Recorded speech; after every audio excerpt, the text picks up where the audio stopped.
नमस्कार दोस्तों, स्वागत है आपका इकोनॉमिक मास्टर यूट्यूब चैनल पर। आज हम बात करेंगे उत्पादक व्यवहार के बारे में। उत्पादक व्यवहार में क्या आता है?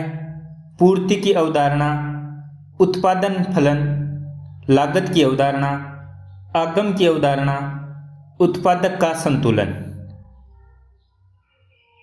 ये 5 टॉपिक आते हैं। पूर्ति की अवधारणा में क्या आता है? पूर्ति, बाजार पूर्ति, पूर्ति अनुसूची, पूर्ति वक्र, पूर्ति के निर्धारक तत्व, पूर्ति मात्रा में परिवर्तन एवं पूर्ति में परिवर्तन, पूर्ति का नियम। इसमें सबसे पहले पढ़ते हैं हम पूर्ति। दोस्तों, हमने पीछे पढ़ा था कि वस्तु की कीमत का निर्धारण किससे होता है? मांग व पूर्ति से। हमने मांग पढ़ ली थी किसमें? उपभोक्ता व्यवहार सिद्धांत में। आज हम पढ़ेंगे पूर्ति। तो पूर्ति किसे कहते हैं? वस्तु की वह मात्रा जिसे विक्रेता एक निश्चित अवधि में एक निश्चित कीमत पर बेचने को तैयार या तत्पर रहता है। मान लो दोस्तों, आप 10 वस्तुओं का उत्पादन करते हैं। इन 10 वस्तुओं को क्या कहेंगे? स्टॉक कहेंगे, तैयार माल का स्टॉक। अब आप 10 वस्तुओं में से 8 वस्तु बाजार कीमत पर बेचने को तैयार हैं, तो पूर्ति क्या कहलाएगी?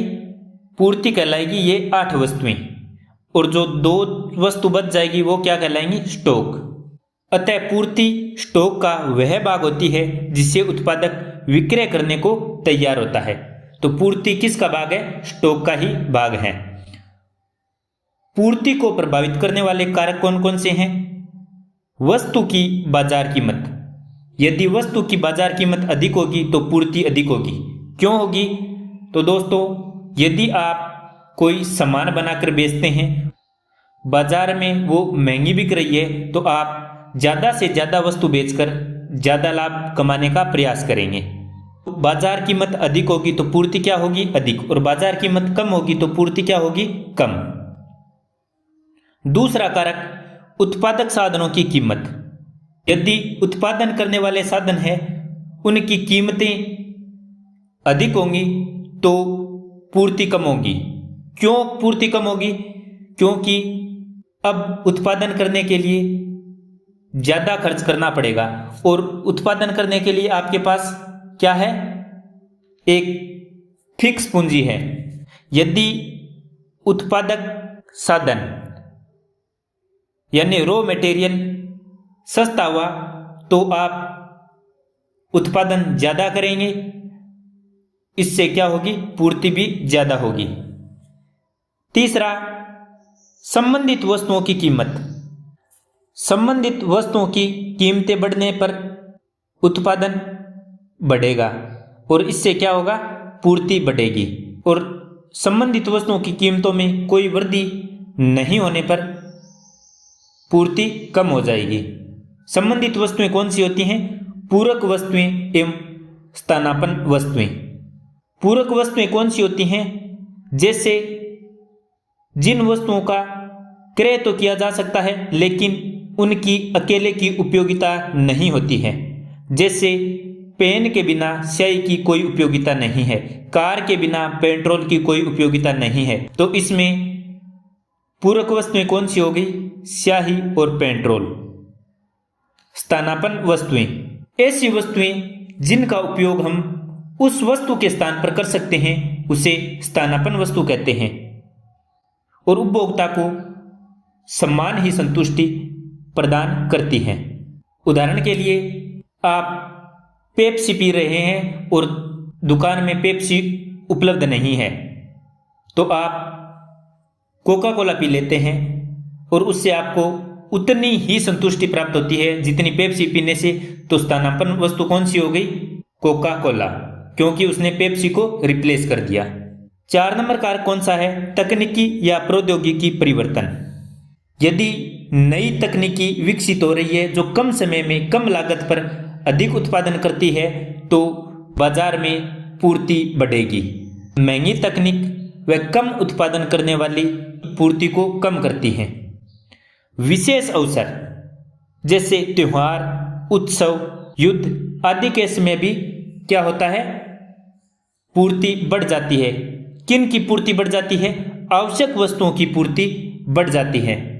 आगत गुणवत्ता, इसमें कई बार अच्छे किस्म के कच्चे माल का उपयोग करके वस्तु के उत्पादन की गुणवत्ता बढ़ा दी जाती है और इससे क्या होता है, पूर्ति बढ़ जाती है। हाइब्रिड बीज यानी अच्छे संकर बीजों का उपयोग करके हम क्या कर सकते हैं, उत्पादन बढ़ा सकते हैं।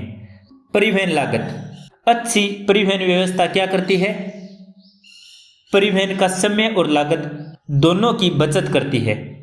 अतः परिवहन लागत घटने पर पूर्ति बढ़ती है। पूर्ति का नियम, अन्य बातें समान रहने पर कीमतें बढ़ने पर पूर्ति बढ़ जाती है, जबकि पूर्ति घटने पर कीमतें घट जाती हैं। इससे हमें क्या पता चलता है कि कीमत व पूर्ति के मध्य फलनात्मक संबंध पाया जाता है। दोनों के मध्य प्रत्यक्ष व धनात्मक संबंध पाया जाता है। दोस्तों, हमने मांग के नियम में देखा था ना कि कीमत बढ़ने पर मांग घट जाती है और कीमत घटने पर मांग बढ़ जाती है। इसमें एकदम उल्टा होगा। क्या होगा, कीमत बढ़ने पर पूर्ति बढ़ जाती है, कीमत घटने पर पूर्ति घट जाती है। पूर्ति के नियम में कीमत व पूर्ति दोनों साथ साथ चलती हैं, जबकि मांग के नियम में दोनों उल्टी चलती हैं। पूर्ति के नियम की मान्यताएं क्या हैं? सबसे पहले पूर्ति में क्या चाहिए, उत्पादन साधन। तो उत्पादन साधन क्या होने चाहिए, तो उत्पादन साधनों की पूर्ति क्या होनी चाहिए, स्थिर। इनकी कीमत भी क्या होनी चाहिए, स्थिर। इनकी तकनीक भी क्या होनी चाहिए, स्थिर। दूसरा, वस्तु विशेष की पूर्ति विभाज्य हो। तीसरा, संबंधित वस्तुओं की कीमतें स्थिर रहें। चौथा, सरकारी टैक्स व सब्सिडी यानी अनुदान स्थिर रहे।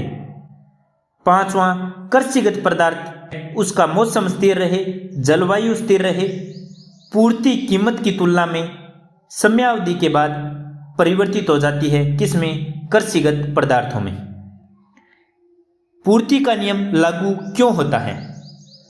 उत्पादक अपना लाभ अधिकतम करना चाहता है, इसलिए बाजार में ऊंची कीमत पर नए उत्पादक उत्पादन करने के लिए तैयार रहते हैं और वो मार्केट में आते हैं।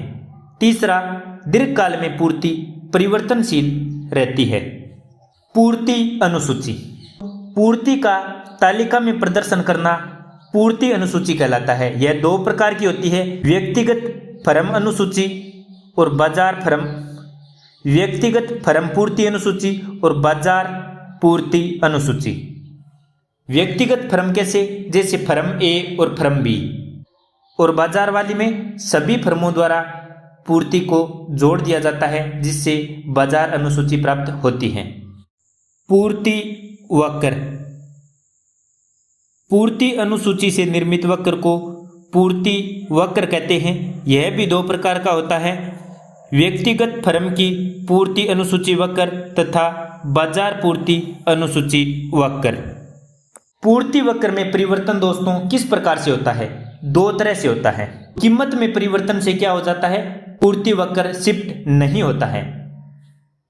याद रखना, कीमत में परिवर्तन से पूर्ति वक्र शिफ्ट नहीं होता। इससे पूर्ति वक्र में विस्तार या संकुचन हो सकता है। ये देख लीजिए, इस तरह से कीमत बढ़ने से पूर्ति बढ़ने लगेगी और पूर्ति वक्र में क्या होगा, विस्तार।